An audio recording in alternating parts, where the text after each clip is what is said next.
By the end of this video, you'll understand what confidence looks like for you so that you know where to focus your development, but also which direction to point your career towards.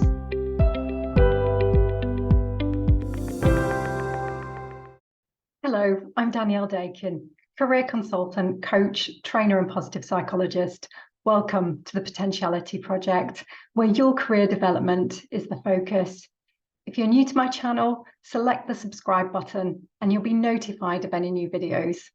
If you feel that lack of confidence is holding you back and you'd like to try and grow it, but not entirely sure where to start, then this video is for you. I've been exactly here. Surrounding me were people who I felt were confident and successful. They engaged with people and motivated them to complete tasks. They shared their opinions and ideas in a calm and collected and eloquent manner. They came across optimistic and decisive.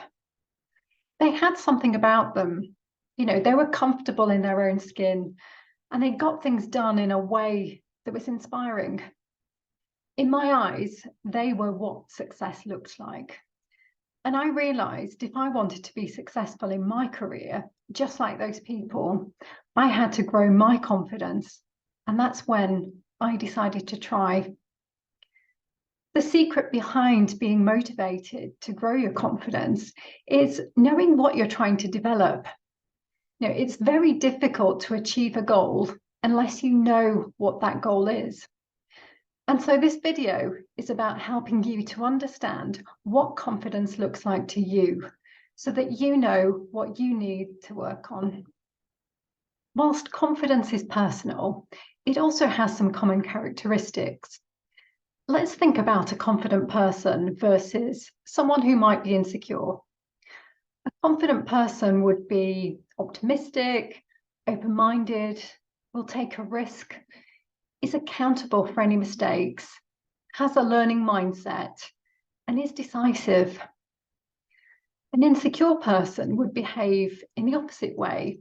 So they would be pessimistic, close-minded, afraid of change, makes excuses for mistakes, knows it all, and is indecisive. Now, these are extreme ends of the characteristics, but it gives you an idea of what you're striving towards.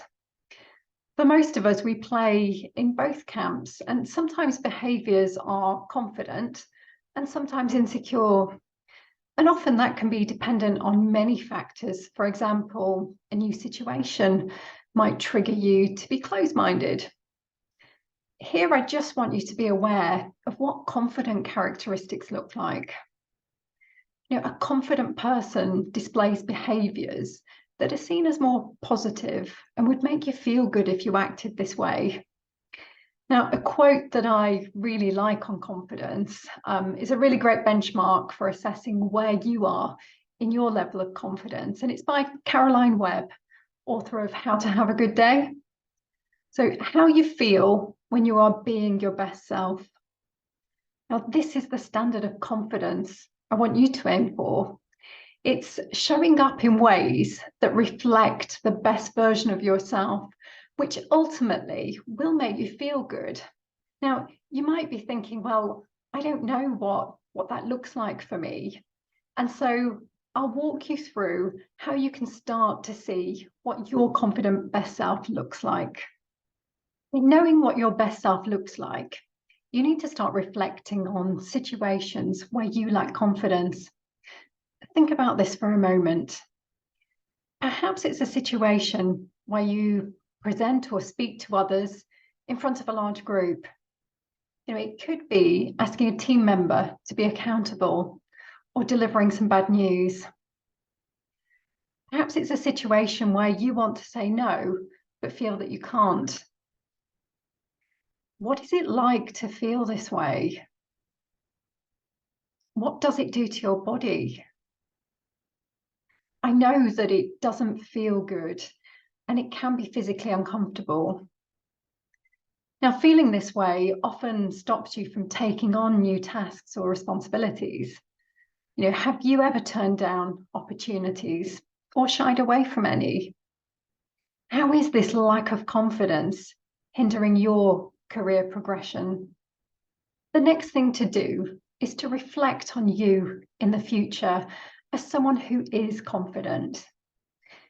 So you've taken the time to develop and grow, and you've reached the stage where you feel you've achieved the confidence you wanted.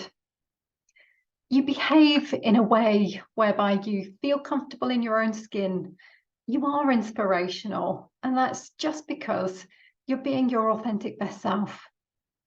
You live your values, you play to your strengths, and you hold yourself with confident behaviors. And this feels really good. If you go back to the situation you imagined earlier where you were lacking confidence, but now see yourself feeling this confident, best version of you and dealing positively with this situation and feeling good, and see yourself as capable, influential, eloquent, decisive, even optimistic. You can do this, and you are confidently facing the situation. So see it going the best way possible. Now consider, how are you handling the situation? What is your behavior like? What's your facial expression like? How do you carry yourself? What are you saying? And how are you delivering your message? What's your posture like? What are you wearing? How are people around you responding? This is what your best self looks like. And if you can imagine it, it is possible. I've captured this envisioned best self technique in a 10-minute audio visualization that you can download for free. See the link in the text under the video. You can apply the visualization to challenge any situation where you feel you lack confidence.